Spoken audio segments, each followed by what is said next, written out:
+1 third allotment result വന്നു കഴിഞ്ഞു. ഒരുവിധപ്പെട്ട വിദ്യാർത്ഥികൾക്കൊക്കെയും allotment ലഭിച്ച ഒരു സന്തോഷകരമായ അലോട്ട്മെന്റ് ആണ് തേർഡ് അലോട്ട്മെന്റ്.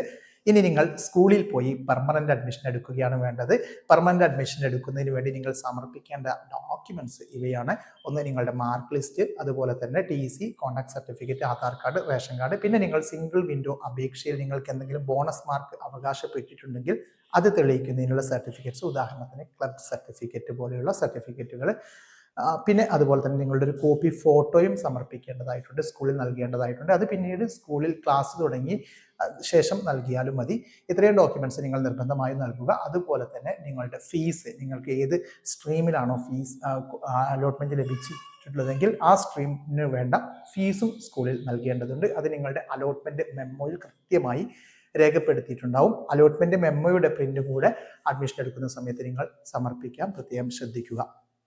പിന്നെ നേരത്തെ ഫസ്റ്റ് അലോട്ട്മെന്റ്, സെക്കൻഡ് അലോട്ട്മെന്റ് സമയത്ത് അഡ്മിഷൻ ലഭിച്ചിട്ടും സാറ്റിസ്ഫൈ അല്ലാതെ ടെമ്പററി അഡ്മിഷൻ എടുത്ത വിദ്യാർത്ഥികൾ ഉണ്ടെങ്കിൽ അവർ ശ്രദ്ധിക്കേണ്ടത് ഇത്രയാണ്. അവർ തേർഡ് അലോട്ട്മെന്റ് പരിശോധിക്കുക. അവർക്ക് നേരത്തെ ലഭിച്ച സ്കൂൾ കോഴ്സിൽ നിന്ന് മാറ്റം ലഭിച്ചിട്ടുണ്ടെങ്കിൽ ഓൾറെഡി ടെമ്പററി അഡ്മിഷൻ എടുത്ത സ്കൂളിൽ പോയി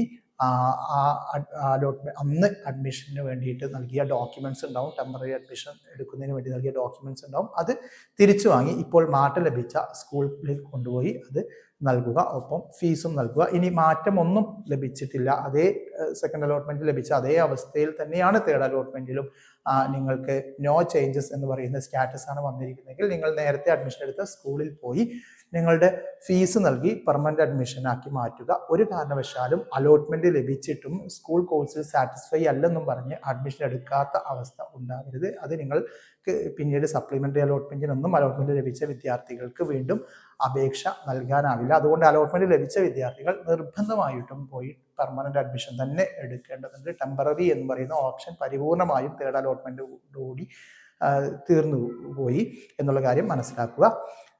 ഇനി അതുപോലെ തന്നെ ഈ CBSE കാറ്റഗറിയിലാണ് നിങ്ങൾക്ക് അഡ്മിഷൻ ലഭിച്ചതെങ്കിൽ നിങ്ങളുടെ മാർക്ക് ലിസ്റ്റിന് പുറമെ മൈഗ്രേഷൻ സർട്ടിഫിക്കറ്റും കൂടി നൽകേണ്ടതുണ്ട്. അതുപോലെ തന്നെ നിങ്ങളുടെ കാസ്റ്റ് സർട്ടിഫിക്കറ്റും കൂടി നൽകേണ്ടതായിട്ടുണ്ടാവും. കാരണം നിങ്ങളുടെ CBSE മാർക്ക് ലിസ്റ്റിൽ നിങ്ങളുടെ കാസ്റ്റോ നാറ്റിവിറ്റിയോ രേഖപ്പെടുത്തിയിട്ടുണ്ടാവില്ല. നാറ്റിവിറ്റിക്ക് തൽക്കാലം റേഷൻ കാർഡ് നൽകിയാൽ മതി, പക്ഷേ കാസ്റ്റ് സർട്ടിഫിക്കറ്റ് നിങ്ങൾ സമർപ്പിക്കേണ്ടതായിട്ട് വരും. ഒരുപക്ഷെ അഡ്മിഷൻ സമയത്ത് നിങ്ങൾക്കത് സമർപ്പിക്കാൻ കഴിഞ്ഞില്ലെങ്കിൽ ഏറ്റവും പെട്ടെന്ന് അത് ഉണ്ടാക്കി പിന്നീട് സ്കൂളിൽ നൽകിയാലും മതിയാകും.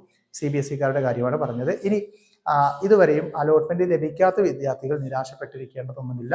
ഇനി ഏറ്റവും പെട്ടെന്ന് തന്നെ സപ്ലിമെന്ററി അലോട്ട്മെന്റ് അപേക്ഷ ആരംഭിക്കും. അപ്പോൾ ആ സമയത്ത് ഇനിയും നിരവധി സ്കൂളുകളിൽ വാക്കൻസീസ് ഉണ്ടാവും. ആ വാക്കൻസീസ് കൃത്യമായി സൈറ്റിൽ നിന്ന് നിങ്ങൾക്ക് അറിയാനാവും. അത് പ്രകാരം നിങ്ങൾ സ്കൂൾ കോഴ്സ് കോമ്പിനേഷനും വാക്കൻസീസും മനസ്സിലാക്കി നിങ്ങൾ സപ്ലിമെന്ററി അലോട്ട്മെന്റ് സമയത്ത് നിങ്ങൾ നേരത്തെ നൽകിയ സിംഗിൾ വിൻഡോ അപേക്ഷ പുതുക്കി നൽകുകയാണ് വേണ്ടത്. അതിനുശേഷം നിങ്ങൾക്കും അലോട്ട്മെന്റ് ലഭിച്ചോളും എന്നുള്ള കാര്യം മനസ്സിലാക്കുക. അതുപോലെ തന്നെ ഈ അഡ്മിഷനുമായി ബന്ധപ്പെട്ട് അല്ലെങ്കിൽ അലോട്ട്മെന്റുമായി ബന്ധപ്പെട്ട് എന്തെങ്കിലും സംശയങ്ങളുണ്ടെങ്കിൽ നിങ്ങൾ കമന്റുകളായി ചോദിച്ചോളൂ. ഏറ്റവും പെട്ടെന്ന് തന്നെ മറുപടി തരുന്നതാണ്. Thank you.